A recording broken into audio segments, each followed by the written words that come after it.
ॐ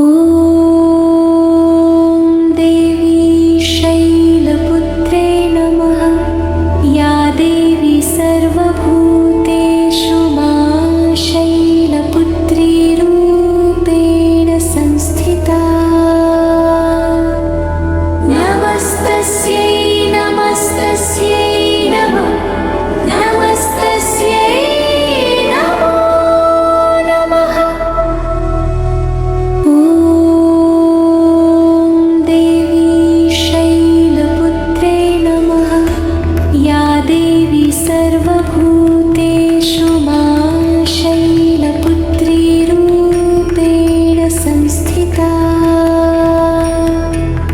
नमस्तस्यै नमस्तस्यै नमः। नमस्तस्यै नमो नमः। ॐ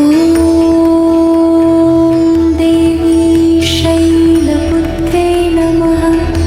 या देवी सर्वभूतेषु मां शैलपुत्री रूपेण संस्थिता। नमस्तस्यै नमस्तस्यै नमः। नमस्तस्यै नमो नमः। ॐ